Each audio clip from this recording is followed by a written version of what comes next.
Colonel Rob Maness has a lifelong record of providing dedicated service to this nation. Having worked his way up from the enlisted ranks to full colonel, he served our country for more than 32 years. He has served as a bomber squadron commander, bomb disposal technician, Joint Chiefs of Staff Operations Officer, assisted the National Security Team with the campaign plan for the global war on terrorism. He authored the first theater nuclear war plan and served as the Vice Commander of America's largest airborne intelligence wing. Colonel Rob Maness is a true American hero.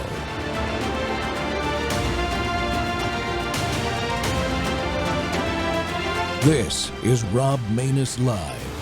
An armed man who unlawfully entered the perimeter at Mar-a-Lago early this morning, at 1:30 this morning. The Associated Press is out with some new details right now. They have named, and we have confirmed the name of the suspect, 21-year-old Austin Tucker Martin. According to the Associated Press in this bulletin that just crossed, he was reported missing by his family a few days ago. Investigators believe he headed south and picked up a shotgun along the way, and they think that because they found a box for the shotgun in his car. The FBI is right now asking people that live near Mar-a-Lago to check their doorbell cameras, check any cameras that they have in their yards, so they can figure out exactly how this guy got into the area. But it is now believed, according to the AP, that he might have piggybacked behind a vehicle entering Mar-a-Lago lawfully when the gate opened. For more on this right now, let's go to Fox News correspondent Lucas Tomlinson. He is at the White House where President Trump was while this all unfolded overnight. Lucas. Good morning, Peter. President Trump was at the White House this weekend. He was not in Palm Beach where this incident occurred, and the Secret Service says they were assisted by Palm Beach County deputies who assisted in shooting the suspect, as you mentioned, named 21-year-old Austin Martin of North. Ladies and gentlemen, friends, fellow Americans, welcome back to Training Tuesday on the Rob Maness Show live on WorldViewTube and our XSpaces simulcast. Well, you know what? You just saw it. The latest would-be Trump assassin at Mar-a-Lago was shot and killed. Another radical threat taken off the board by our heroes and law enforcement. And that's not luck. That's the result of vigilance. And it's exactly why we train, prepare, and fight like our republic depends on it, because it does. Look, people, we're at war on multiple fronts right now. I'm going to have to go to more war every day of the week if I'm not careful. A cartel war on our southern border that's threatening Americans and the stability of the country of Mexico is, if you can even think about it that way, it's already unstable, including... We're also, have the Somalia pipeline that's turned parts of Minnesota into the hotbed of fraud, gang activity, and welfare abuse. ICE is being attacked by a low-level insurgency that still isn't being dealt with appropriately. Our economy is improving rapidly, but the debt is still exploding past $37 trillion because of these endless foreign wars that we never should have been in the first place, and midterm races across the country are ground zero for this fight. It's more than just about the congressional seats. But here's the even better news. Americans are waking up, and we're pushing back hard. In the Texas primaries, voters are demanding a full ban on Sharia law in American courts. No more foreign legal systems on our soil. Oh, you don't believe me? It's happening, folks. The SAVE Act is gaining steam to finally guarantee only U.S. citizens can vote in our elections, but we got to keep the pressure on that Senate. And with the State of the Union tonight, President Trump is set to lay out the continuing battle plan to secure our people, keep the economy on the rise, and continue to put America first. And it's driving the anti-Americans crazy. I think 30 of those are going to boycott the SOTU tonight, and rightly so. They shouldn't even have seats in Congress if they're anti-American. Well, this is a training day, folks, because the deep state, the open border lobby, and the globalist warmongers and the Marxists never take a break, and they never rest, so neither can we. My guest today to discuss all this is veteran TV news producer, host of the Analyst Substack, former diplomat, and host of the Real American Sunrise Early Edition, and the brand new host of the NewsHour Weekend Edition on 77 Talk Radio WABC in New York, Jake Novak. Jake, welcome back to the Rob Maness Show. Thanks for having me. You laid it out perfectly. You know, we're at war on many fronts, but it's also a civil war. You know, I mean, this reminds me of the Civil War when Abe Lincoln did roam freely and without a lot of protection in Washington, D.C. We know how that turned out, but it was understood. He couldn't go to the city of Baltimore. He couldn't go to the city of New York, by the way. Tremendous anti-Lincoln sentiment in New York City. So for the supporters of President Trump and President Trump himself, President Trump can go wherever he wants because we have better protection for our presidents now. Mm-hmm. But if you're a supporter of President Trump, it's dangerous out in some parts of the country. There's no other way to say it. You're being hunted. We're being hunted. And I think Lincoln even arrested a New York congressman or something, if my memory serves me correctly. Some congressman, I think it was in New York, that really pissed him off. But the big thing was the draft, the conscription. Really upset folks quite a bit. That was the first time we've really seen it in large numbers like that in the first industrial war too. So yeah, I can understand that, be it from the South as I am. Well, you know, the problem is, like, a lot of people look at the history of New York City and they look at that draft riot in 1863 and they say, oh, that's when the city turned on the Union because there was all this violence. And sure, that played a role in it. But the truth is, it was, guess what, New York, it was the news media. The news media in New York, they called them the Copperhead Press. And they were against Lincoln from the beginning. They wanted a more traditional candidate. They didn't like an outsider being president, and on down the line. So it wasn't just the draft riot. Even before the draft riots, the news media elites in New York City were anti-Lincoln and were writing editorials against him and the war. So, you know, just a footnote there for people who think it's just because of the horrible draft riot. Not true. Yeah, absolutely. You know, just goes to show you that some things have never changed. The powerful like to keep their power and maintain the status quo in order to do that, and they'll go to great lengths in order to get that done. All right, so another assassin. The media's not really covering it. That clip I just showed you there was one of the few I could find from a news organization that had some extensive coverage on it, and that was the morning after it happened. You know, this guy, he's 21 years old. An interesting report later in the day, the next day, was that his family reported him missing at 1:30 a.m. just before he showed up at 1:38 a.m. at Mar-a-Lago with the shotgun and the gasoline can. Something doesn't smell right, Jake. What do we know? Do we know anything else? Yeah, I mean, there's evidence that he may have been another one of these people going through transgenderism. Again, so that makes, and this seems to be, by the way, it may not just be something that is going on with people who are having gender dysmorphia. It may have something to do with some of the drugs some of them are being taken. Is this, you know, there really needs to be a question asked. Is this a side effect? And actually, there are even some liberals asking this question to their credit. Are there some side effects to some of these drugs that they give trans people that might be leading them to violence or schizophrenic type susceptibility to violent rhetoric? So that was one thing. It does seem to be that whatever the mental disorder, whatever the mental problems so many of our American people are having, it does seem like the enemies of America have figured out how to trigger this. Either they're not triggering people specifically, it's such a wide net that they're casting either on the internet or in some other cultural sounding boards to make sure that those who might be susceptible to some type of violence against the president or violence against this government will be triggered in some way.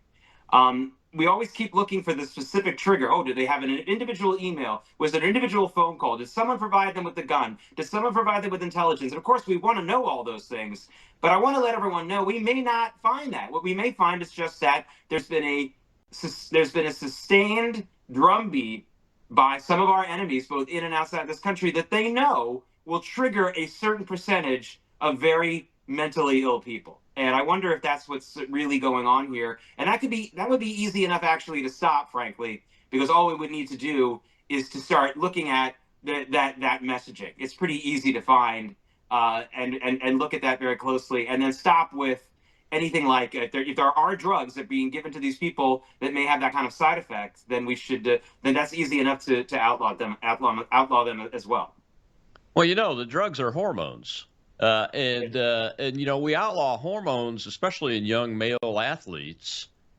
We banned that because it has a tendency to not only give them big muscles and everything, but put a huge freeze on the muscle in between their ears, and it makes them violent. That's exactly what it does. It happens with weightlifters that are on hormones, you know, body, whatever, you know, like Arnold Schwarzenegger, those kind of guys.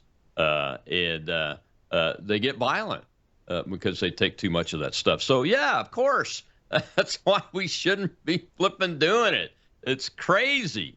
Not to mention that gender dysphoria under the old DSM-5 is a valid mental illness disease that affects less than, I think, 0.3% of human beings. So it's a valid mental disease, and those that actually have it get the hormones, and of course they could go off the rails so much easier. It's nuts. It is absolutely nuts. Yeah, this one is interesting. He's not quite as organized and resourced as the last two, you know, Ruth and the other guy, Crooks, who had the indications that they had some training, some intelligence support, and some command and control support behind them. Of course, the resourcing with the firearms and those kind of activities and everything. But this one, he's probably just a whack job. Yeah, and I think, again, Europe has banned this kind of hormone treatment for young people and surgery for a long time because there's no financial incentive for it. I do want a financially incentivized healthcare system in this country.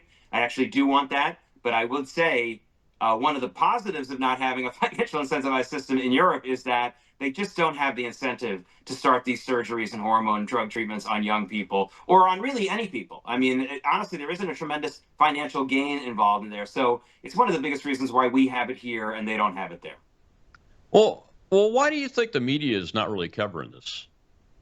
I mean, if this was against Barack Obama in office, it would be nonstop, 24/7.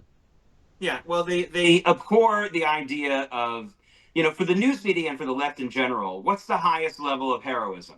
Is it actually being a hero? Is it actually making a sacrifice for someone else? No. The highest level of heroism for the left is to be a victim.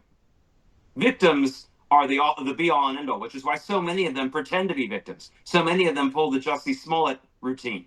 Because to be a victim is even better than being a hero. You want to be a hero and be in the spotlight, and that's really what you want to do? Be my guest, go down and save some drowning children or clean up a drug park or something. That would be nice. That would be a good thing.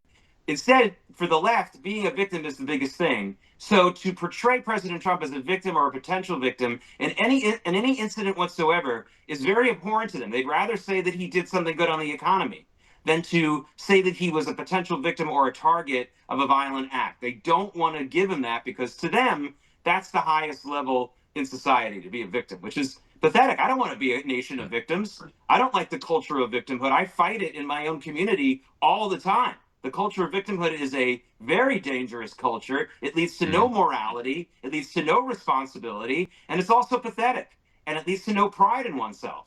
But they love victimhood. And that's my biggest reason for this. We all know they don't like President Trump, but you have to flesh it out a little bit more than just saying they don't want to cover. Why don't they specifically want to cover that?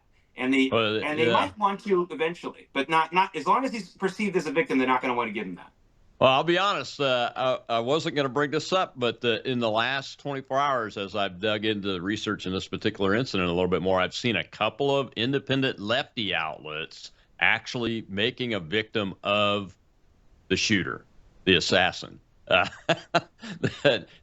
They leave out things like he raised the shotgun and pointed it at the officers who then shot him and killed him.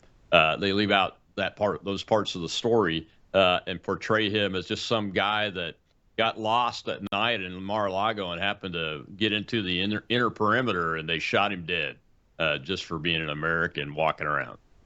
Well, that's it's crazy. When we have our soldiers, when they die in military sorties and things like that, we don't say they're victims. We say they were killed in action.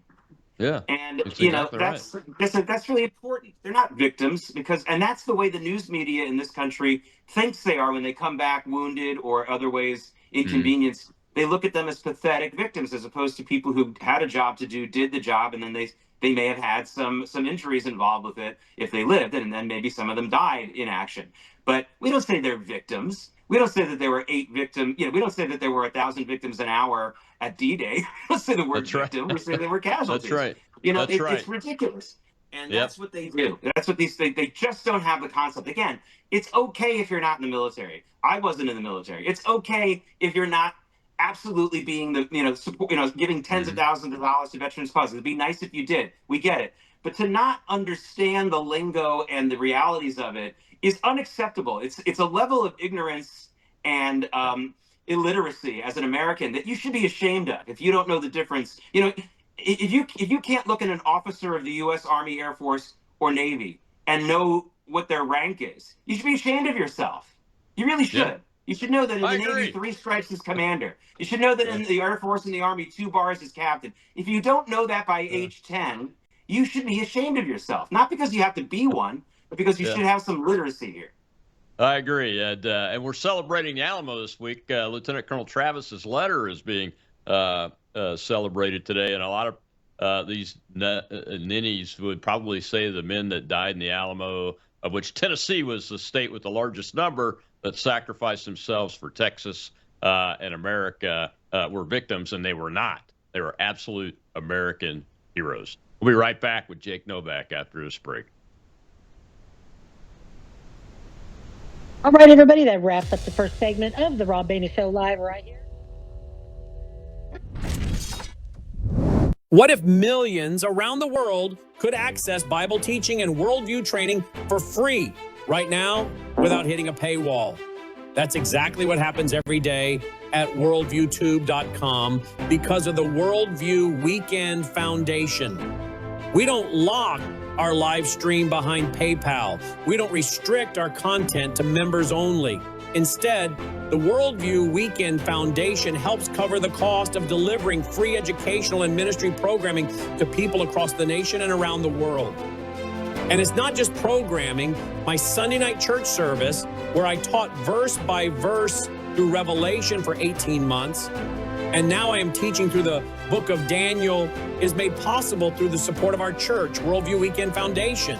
If you believe this kind of truth-centered biblical teaching must continue, donate today. Go now to worldviewfoundation.com. You'll also find our mailing address and phone number there if you'd rather give by phone or mail. That's worldviewfoundation.com. Thank you.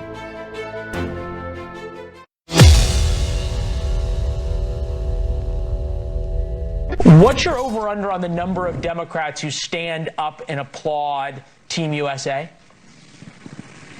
All of them that are there, because the real radicals are not going to be there. So the radical left in the House are 100% dependent on radical left money. So they're not really people with an independent point of view on anything. They do what they're told. And they were told to get out of the mall and do another State of the Union, the People's State of the Union, whatever stupid thing they came up with. So they're not going to be there. All of these bomb throwers, Trump haters. The other Democrats have to stand. They would hurt themselves dramatically if they don't. Welcome back to the Rob Maness Show. It's Training Tuesday, and today is State of the Union Day. And we've already seen Team USA's men's hockey team get on the Air Force 757 and flew from Florida and have landed at Joint Base Andrews already. My guest today is the host of the brand new NewsHour Weekend Edition on 77 Talk Radio WABC. Jake Novak. Sorry, Jake, I had to read that off because I want to get it right for folks. And there's a free app for WABC, right, Jake? Where you can go that and get all of the programming, right? Yeah, you can go on WABC.com. You can just do it over the regular internet, but you can get the app to make it easier and get all the programming. And you can see the archive shows. I've done 4 already. I've actually done a couple of other things. I've done several shows so far in just this month. So all there archived, and you can critique me all you like. That's okay. That's fantastic. Hey, everybody loves your Real American Sunrise, early sunrise edition. And I can see that they're going to love the show, too, because you do good work. You do good work, and you care about what you do, and you care about this business, but you care about the American people, man. That's why I love having you on. Look, State of the Union tonight. What are we going to hear from the president? Yeah, he's going to have the hockey team stand up, and I think he's going to honor a fighter pilot, Navy fighter pilot, unfortunately, but a fighter pilot that should have had the Medal of Honor from Korea. They got in a dogfight, 7 Russian jets and pilots on 1 Navy fighter pilot. He shot, I think, 4 of them down and was still able to recover on the aircraft carrier, and they had to push the airplane over the side. This guy's going to be amazing, Commander Williams. So I know he's going to do that, but what are we going to hear from a policy perspective tonight, you think? Yeah, well, first of all, again, just to be fair and to be as unbiased, not about being unbiased, just being as honest as I possibly can. With the exception of these kinds of moments that you just talked about when we salute some amazing Americans who end up in the gallery and things like that, I can't stand the State of the Union address. I don't care who the president is. I find this to be a tremendous waste of time and lack of focus and things like that. I wish we could just have a honoring our heroes night where the president would honor these heroes and then we would say goodnight.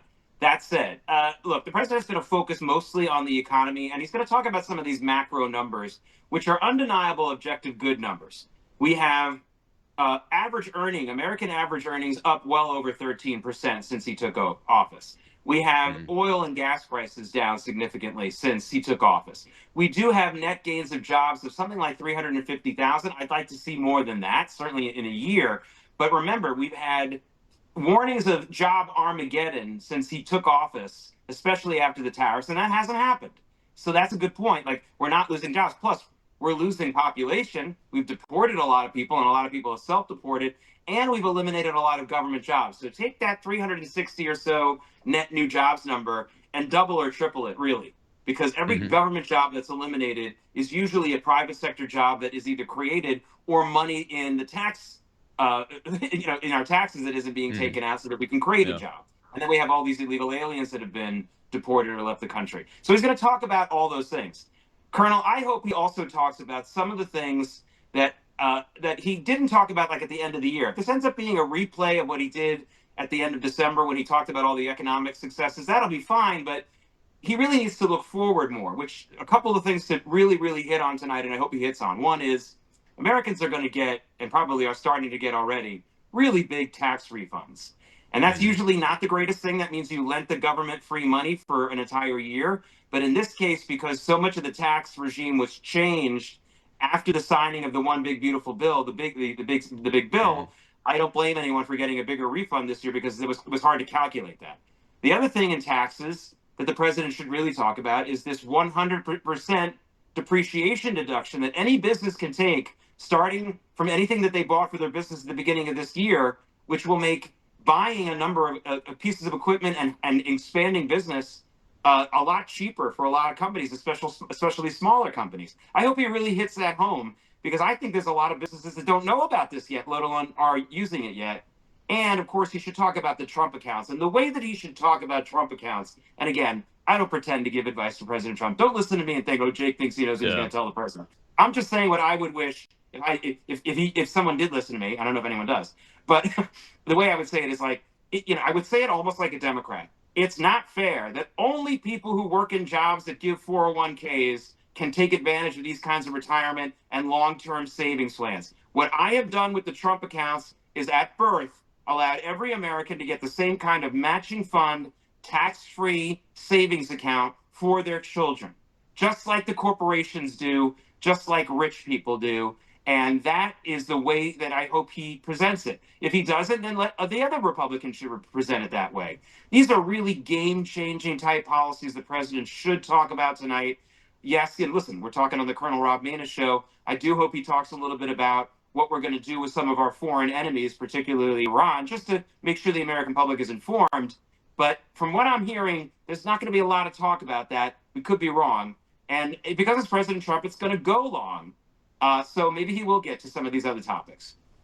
He doesn't usually admit that he's going to talk a long time, but he did this time, so it must be going to go really, right, really long. Yeah, I agree with you. I hope he does talk about a little bit, touch on the successes in peace that he's had, and the challenges remaining, and his thoughts on how to get that done. Because we see the little Ukrainian dude out there just yesterday.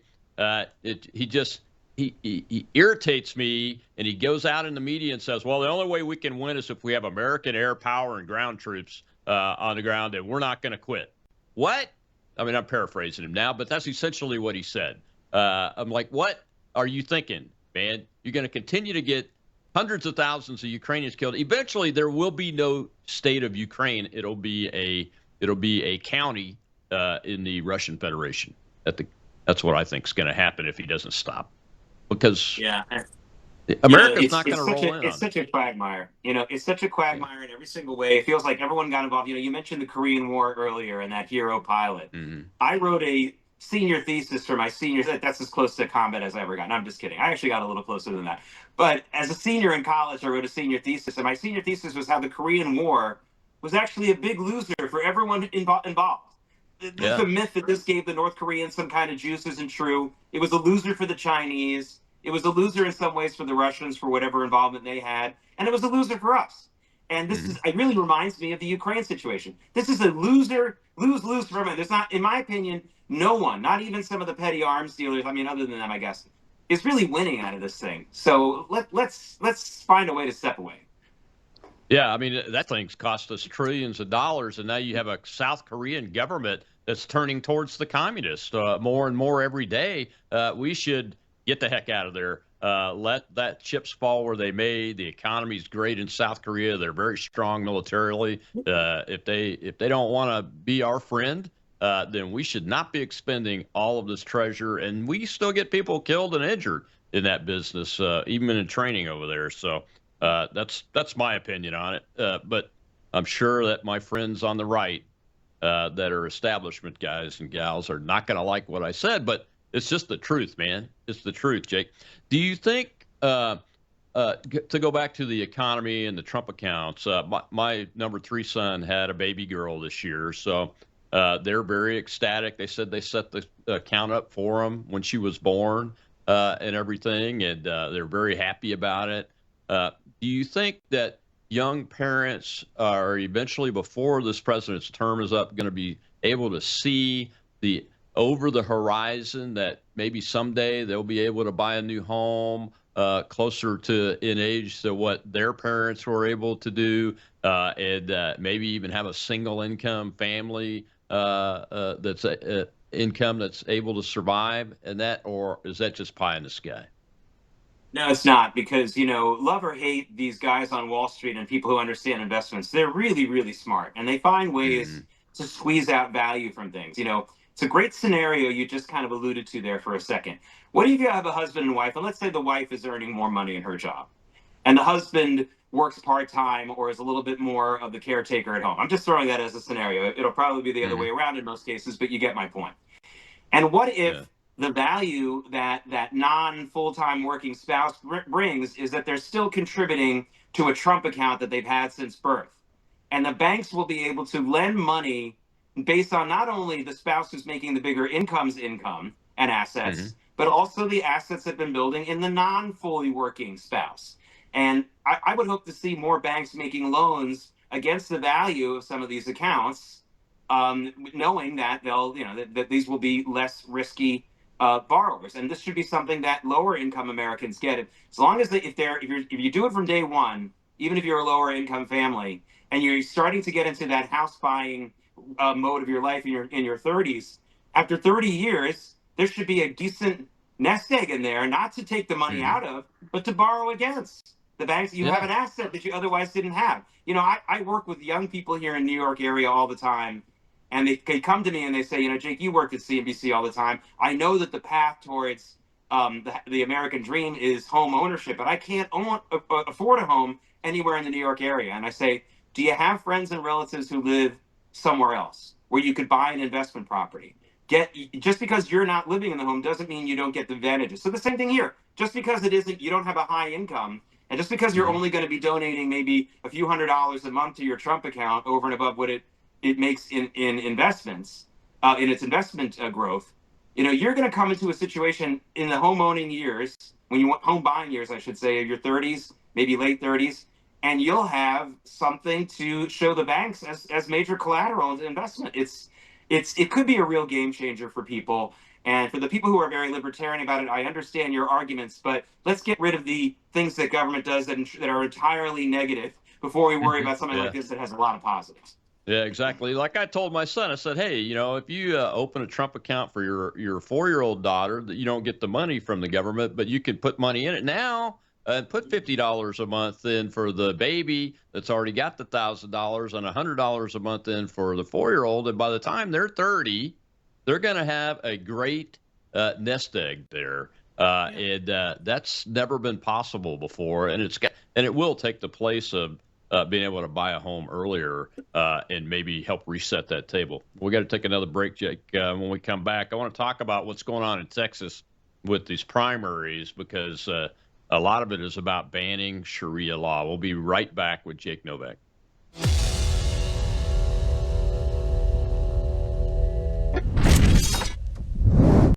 Hello, I'm Brandon House. Would you like to gain access to over 20 years of my radio shows, TV shows, my books? I've written 15 books, and most of those books are ebooks now. And we have conference DVDs, conferences where we filmed our conferences at the Ozarks, literally starting 20 years ago. It's all available in our archived vault. All you have to do is go to worldviewtube.com/vault, worldviewtube.com/vault, and for a reasonable monthly fee, you gain access to over 20 years of Christian worldview programming, news, information, books, documentaries, and a powerful search engine. And folks, it's a great way not only to educate yourself, equip yourself, but it's a big way that you can help fund our continuation as a broadcast network. Please check it out. worldviewtube.com/vault, worldviewtube.com/vault, and help us continue pushing out a Christian worldview.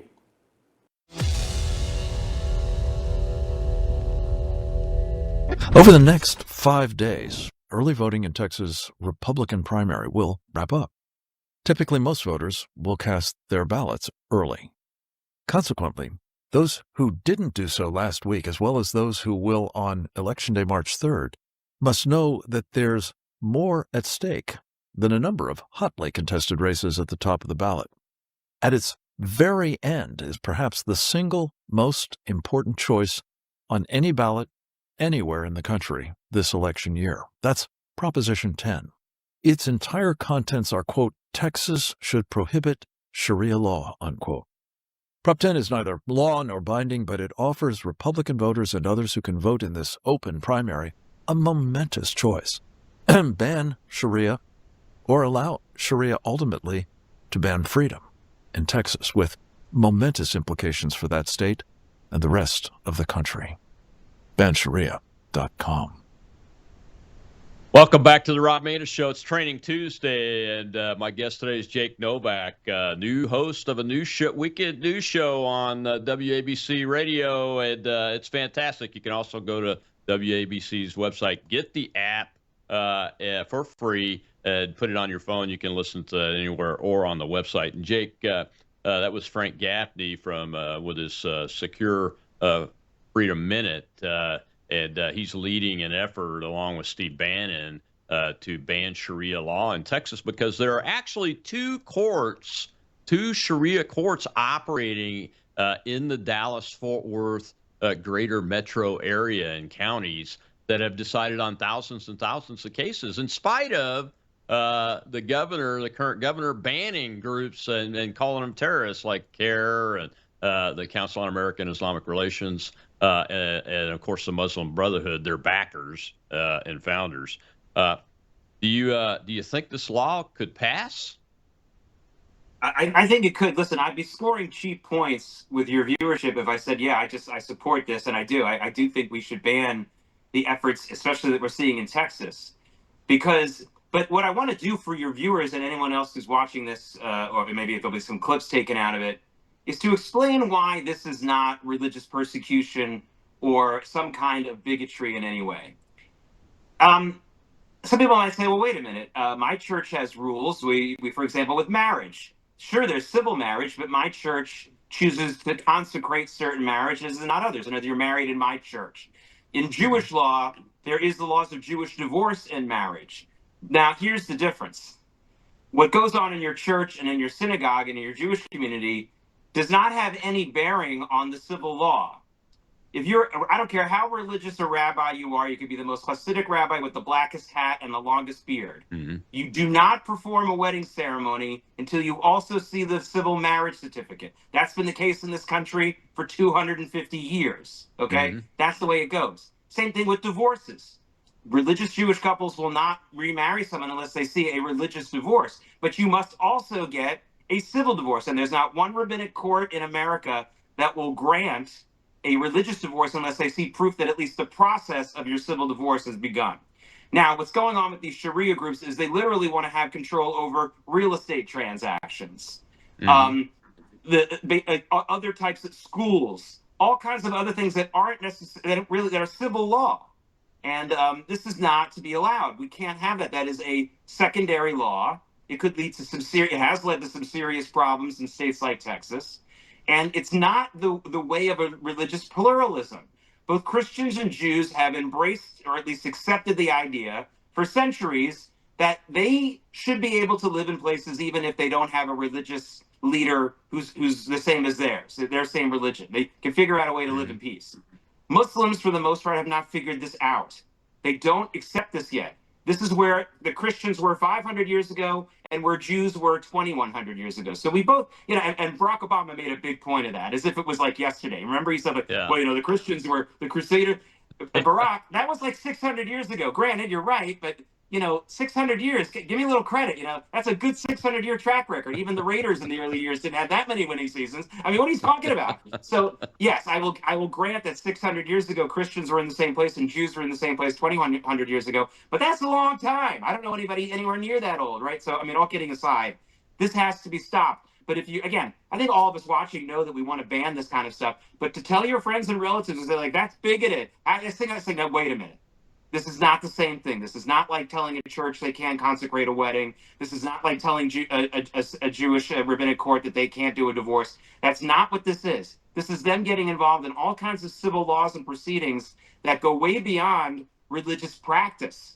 This is like mob. This is like actually the best metaphor, the best example of this is like the mafia. Like the mafia having its own justice. That's what this is trying to do. Yeah, I think Governor of Louisiana, Bobby Jindal, got in trouble for talking about these no-go zones in Europe, Muslim areas where non-Muslims weren't allowed to go. And that's because they established Sharia law in those areas. And you're not allowed to come in and be like a sidewalk preacher for Christianity in a no-go zone if that is allowed to exist. And it's, as I say all the time to my viewers, Islam is not a religion. It's a government ideology and political ideology, and it's a form of governance. I mean, they even want to get into the banking system, as you mentioned, loans, real estate, marriage, divorce laws that are more than just a religious test kind of law, but if you start implementing Sharia law and allowing adherents to go to that, I mean, you're talking about honor killings that, although they happen now, they're still fairly rare in the United States, and they're illegal. But that would all of that approach would be legalized. Why do you think Texas is showing the biggest amount of symptoms of this? We know it's happening in places like New York City. Mamdani is now in control there. Didn't go to the new Catholic bishop's inauguration, went this weekend and to a mosque and did the Muslim prayer thing and had government officials doing it too at an event. But why Texas? Well, it wasn't just a mosque. It was a mosque connected to pro-Iranian a pro-Iranian imam and has been Iranian funded. Well, the easiest answer, and there are a couple of answers, but the first and foremost answer about Texas is very simple: mathematics, Colonel. Texas has had a major influx of people going into that state. It's one of the biggest population plus states of the last 20, 30 years in this country, actually longer than that, probably 50, 60 years in this country. And you get more people and you get more different strokes and different folks. I mean, that's the first reason. The second reason is the people in Texas has a very hands-off type state government. Check it out. The governor of Texas has some of the least powers of any governor in any state in America. That's a constitutional thing in Texas. I'm not making a positive or negative comment about that. I'm just saying Texas has a hands-off approach, especially to groups with certain religious with religious groups. And so I think this was a state that had a lot of respect and wanted to be hands-off on religion, which I think is a great sentiment. But Muslim groups saw that as a weakness and took advantage of it. So those are the two best answers. This is similar to the old argument of, like, you know, we have great civil liberties in this country, but what do we do when we have enemies who know very, very well that we aren't a repressive nation, we aren't a fascist nation, and they're going to take advantage of our best nature? How do we deal with that? You know, we talked about President Lincoln at the top of the show. President Lincoln suspended the right of habeas corpus, you know, the writ of habeas corpus throughout the Civil War. It's still a very hotly debated topic. My old colleague, Judge Napolitano's head still explodes when we talk about that. But I think there's some good reasons for that. There were spies and enemies all over the country. And to give them the same due process that they had in peacetime would have been ruinous. So these people know that, and so they know about that, about the United States in general, but they also know that Texas had these kinds of rules. Utah would have been one of their targets as well. But remember, Utah, in recent decades, has started to crack down on some of the splinter Mormon groups, and they tightened up their religious freedoms in that state. And I think that the Muslims probably took a good look at Utah and realized they were too late on that one. But I think that they went through some loopholes in Texas, but of course, still the biggest reason is they just got a huge number of people, Colonel, and that's, you know, they're going to be good and bad with those kind of huge numbers. Exactly right. Well, we got a question from the audience. Let's go ahead and take that before we get to the break. Go ahead, Shel. Sir Jake, I have a question here about the governorship. Why isn't there any term limits in the state of Texas for governor? Would that not solve some of these problems? Well, it's the trade-off. You know, you're on the right track. You know, maybe if they had term limits, and in return for the term limits, they gave the governor's office there more constitutional powers, we would be in a better place. You know, we all know a lot of people from Texas who tell you that there is so much splintering within the Republican Party there. And that has a lot to do with the fact that there isn't a strong hand, as you have, for example, with the Governor DeSantis. Or even a Governor Newsom in California. He's got a lot of power. I mean, the California governor has a tremendous amount of power in that state.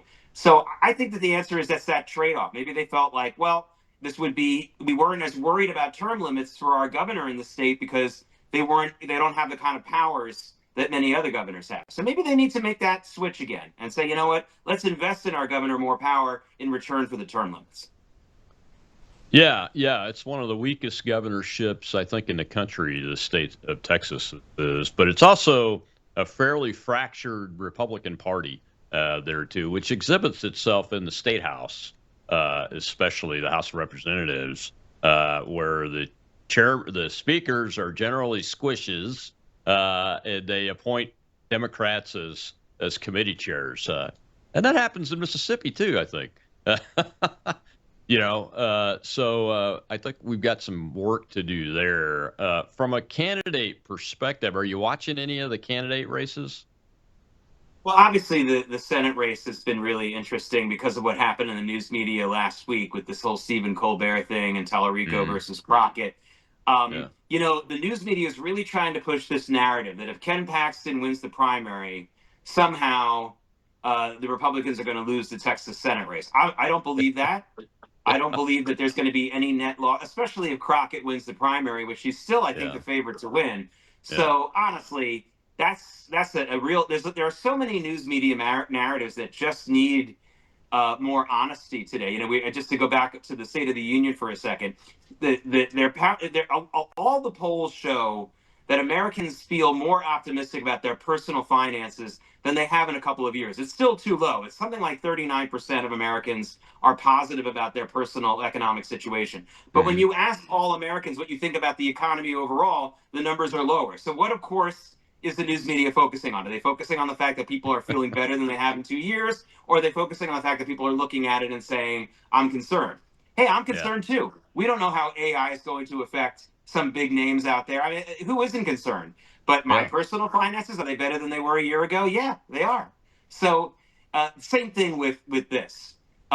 Is Paxton and Cornyn in an ugly battle? And yes, it is. But does somebody like Tallarico or Crockett have a chance in heck of winning? I mean, they've been doing this ever since that guy, that Latino guy, ran against Phil Graham in the 1996 Senate race, if you recall that race. And they thought this was the second coming because he actually was a Vietnam vet. And they're not going to win. They're not going to win these statewide elections. Beto O'Rourke was the best example, and he did make it close. But he only made it close because Ted Cruz had been so late to the Trump party. So same thing here. I think that's the one thing I'm looking at really closely, because you're seeing that false media narrative. And I almost feel sorry for them. It's like Linus with the Great Pumpkin. Here we go again with the Democrat who's going to win the Senate race in Texas. And the Great Pumpkin isn't coming. Go out and trick or treat, kids. Great Pumpkin's not coming. Or Lucy with the football.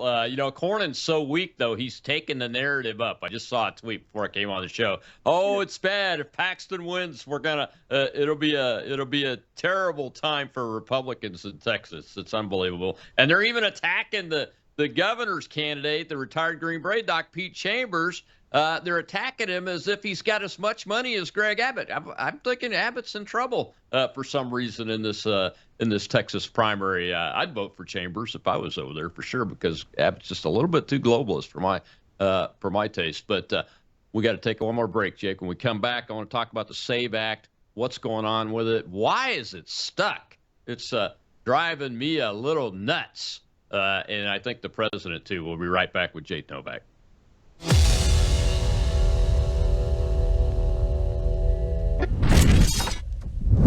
You woke up with a sore throat and a low-grade fever. You know you are getting sick, so here's your choices. You can get sicker and miss work. Try to see a doctor this week, or sit hours in a crowded waiting room at urgent care. I have a smarter option for you. Open your medical emergency kit. Match your symptoms to doctor-recommended prescription in your booklet and take the right meds now and get well faster. This is not a first aid kit. It's like having an urgent care in your home. It includes doctor-prescribed medications to treat over 39 medical issues like respiratory infections, strep throat, pneumonia, UTIs, and more. No waiting to see the doctor and no standing in line at the pharmacy. It's right here. Every home should have at least one medical emergency kit, and here's how to order. Go to WorldViewHealthcare.com. Your kit to treat dozens of common and serious illnesses is rushed to your door. WorldViewHealthcare.com. That's WorldViewHealthcare.com. The emergency kit available at WorldViewHealthcare.com. Make sure you don't have to go to urgent care. I got pneumonia. I didn't have to go. I took this last year. Stayed at home, went to bed.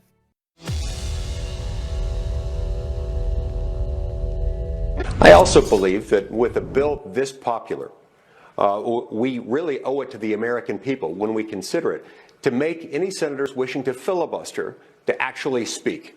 They shouldn't be able to filibuster while they're napping. They shouldn't be able to filibuster while they're at the Munich Security Conference. Filibuster in this circumstance should require them to go to the Senate floor, seek recognition, and start speaking until they are no longer able. That's how we ought to get this thing passed, and I think we need to.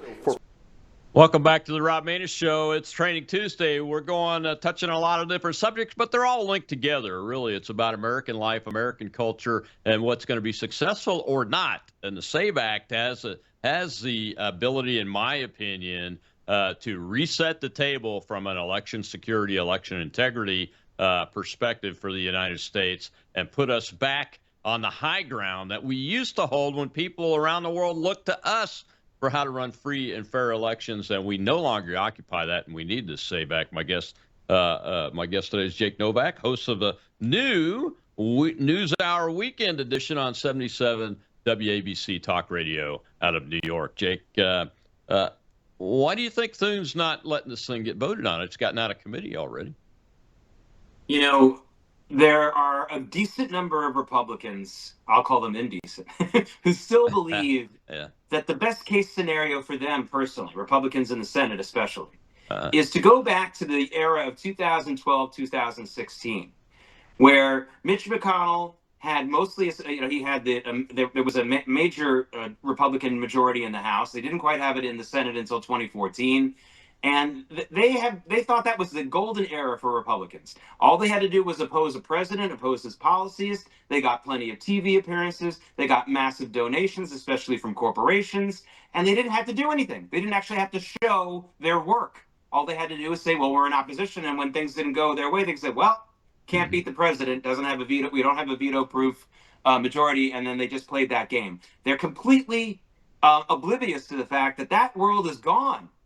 The Democrats are radically different since then. The Republican voting base feels very different about a lot of issues, but they're still hoping for that.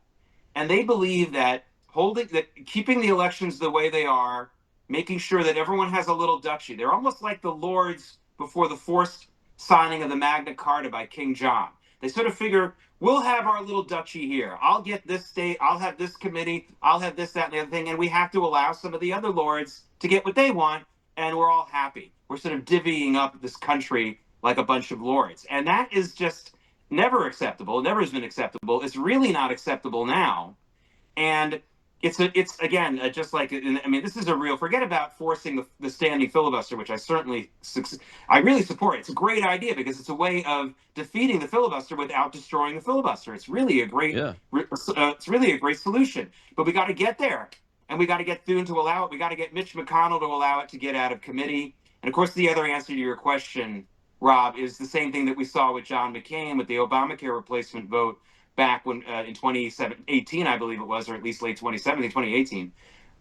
There are some petty, selfish, absolutely maniacally arrogant members of the Republican Party who are just angry and resentful that they are not the president, that their branch of republicanism isn't what took hold.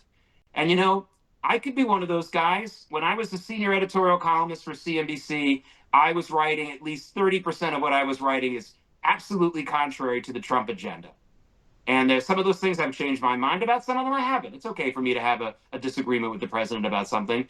But as soon as May of 2016 rolled around, I realized two things. One, that Trump was going to win, and I was the only mainstream, full-time mainstream journalist who called the election for Trump, and I did at the end of May of 2016. But the second thing I did was I realized I was wrong about some things. I was wrong about a couple of the issues out there and how to handle them, et cetera, et cetera. And these people have no humility. John Kasich has no humility. John McCain had no humility. Mitch McConnell has no humility. And there are, you know, I could keep naming some names. Some of them aren't elected officials, thankfully, but they're still influencers within the party. You know, Bill Kristol. There's no humility there. There's no understanding that they weren't connecting. Not only were they not connecting Colonel with the mainstream Republican voters, they weren't connecting with anyone. Who the hell's their base? I have no idea. But here's a real stark example. For something that 80% of the American people want, and for the Senate to drag its feet on even voting on it, is the worst indictment of our representative republic that I can ever remember. I really can. This is worse than things like the Civil War and stuff like that, because there was genuine division in our country about that kind of stuff. There's no division about this. This is just a political class which doesn't care about this because they figured out a way to keep their power, whether the elections have integrity or not, and the rest of us. And it's probably the most egregious example we've ever seen. And I can understand a lot of people losing faith in politics and in our government and in our country over this. So I hope that some of these senators who are slowing this down, Mitch McConnell especially, he's really the main culprit right now, learn some humility. I'm not holding my breath though. Yeah, it's kind of like this debate over digital voting machines. There are some state government officials that are just so arrogant or so wedded to the idea that you can't do it by hand, even though we did it for over 200 years in massive elections. Okay, you can do paper ballots on Tuesday in November and have them hand counted and have a result by midnight that night. You can do that. even today with the population we have. But they're so arrogant. They're so arrogant that they refuse to realize the train has left the station for the American people, and we're on it. They're not. And, you know, when I sit down with some people, and I don't know, thankfully, I don't know a lot of people like this, but, you know, I was in D.C. for a while in my youth, and so I know some people who think this way. And when I sit down with them and they give me this heartfelt argument that, like, look, we're right, this is the better way to go, and just because most of the people want it, you know, there's certain levels of stewardship that should be granted to the government so that the people don't make a mistake. If you're talking about a life or death issue, I'm willing to listen. But this is more like the VHS versus beta argument. Was beta better? And for those of you old enough to remember, was beta a better technology and a better quality? Yes. Yeah. But the people wanted VHS because it was a little bit cheaper, and there was so I mean, and there were people as late as 30 years ago who were still saying, "Oh, those dumb people who didn't choose beta." Well, honestly, like, that's what you're so upset about? No one died because VHS won.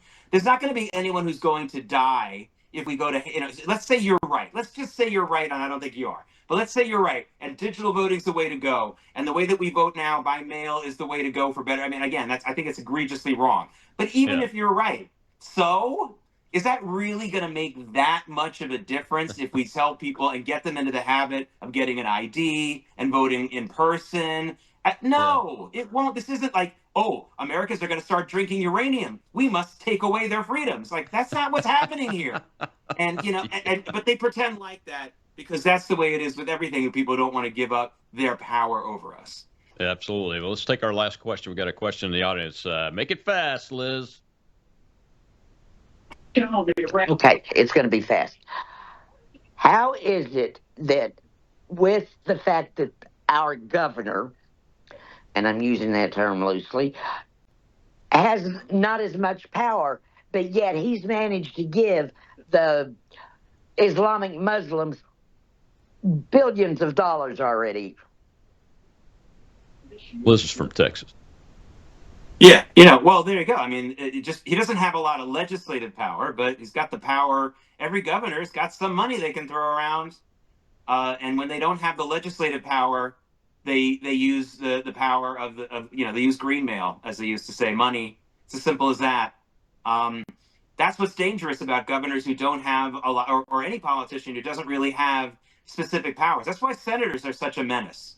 All they really do is either ratify treaties and advise and consent on certain on appointments, and maybe vote, and vote on war stuff. And those three things don't happen every day. Otherwise, they just talk and talk and talk. At least the people in the House have to prepare budgets, and they have more specific responsibilities, even though they're the lower house. So they end up doing all kinds of nasty stuff. Yeah. Well, our politics has got to change, but I don't have the answers for it. Before we get to the end of the show here, I'll get your take on this if you're willing to give it. There's a dust-up between Turning Point USA and the folks running Doc Pete Chambers, the retired Green Beret for governor, and everything. And it appears that it's all about money. Money continues to drive power, and Americans, this is my view, Americans, you don't have to vote for the person that has the most money. Stop doing it. Anyway, your take on that? I mean, do you have any answers to how we could change this? I think that we should shorten the cycle. The argument against telling people you can't donate a lot of money to a campaign is saying that's taking away your free speech. I understand that argument. So let's change it. Let's change it on another platform. Let's shorten the amount of time. If there's only a 2 or 3 month period where donations can be made with the same caps that we have now, then you can't argue, well, you didn't give me my free speech in this election. Well, the election was only 3 months, sir. Sorry. So let's absolutely shorten the amount of time when donations can be made. Obviously, there'll be a lot of electioneering behind the scenes, but no one who has big money is going to throw their money years and years before an election the way that they will when it's really crunch time. We need to shorten our election cycles drastically in this country. That will help. Again, not going to take the money out, but that will help lower that influence of money and keep the suspense aspect of things going for a much longer time. So that's my solution. Yeah. That's a great idea. All right, man, we got about 45 seconds left, Jake. Tell folks what they can continue to expect on your brand new show and everything else you're doing and where to find it one more time. Well, it's a show early in the morning, Saturday and Sunday morning. It starts at 5 a.m. You don't have to wake up at that time. You can listen to the archive. It is much more of a news-based program. I will not be doing analysis every 5 seconds. There'll be plenty of analysis, but it'll be quick. There's going to be very high story counts. I did about 25 stories in my first hour, more than that the second, and it'll be like a one-word or one-sentence comment about each story as we move on. It'll be very New York-centric, but of course I'll have some national stories. Later in the day, starting in a few months, I'll also be doing a financial news program on WABC Radio that will be much more what you're used to from me, a lot more analysis. Mm-hmm. And then look for me during the week on WABC Radio. Instead of, you know, when you listen to your favorite talk radio host and then they toss to the national news at the top of the hour and we have to listen to those national news, mainstream news media, people that we just bash for the rest of the hour. We're not going to do that at WABC. It's going to be people like me telling you what we think the top story is and schmoozing with the hosts. That's going to start soon, too. And that alone, I think, will be a relief to all of you. All right, man. Thank you very much. Great show once again, my friend. Tomorrow, Whistleblower Wednesday, Federal Air Marshal Representative Sonia Labasco. It should be a good one. I haven't had her on the show before, but I've been following her a long time. She has really done a lot of good work on behalf of the Federal Air Marshals. I'll see you then.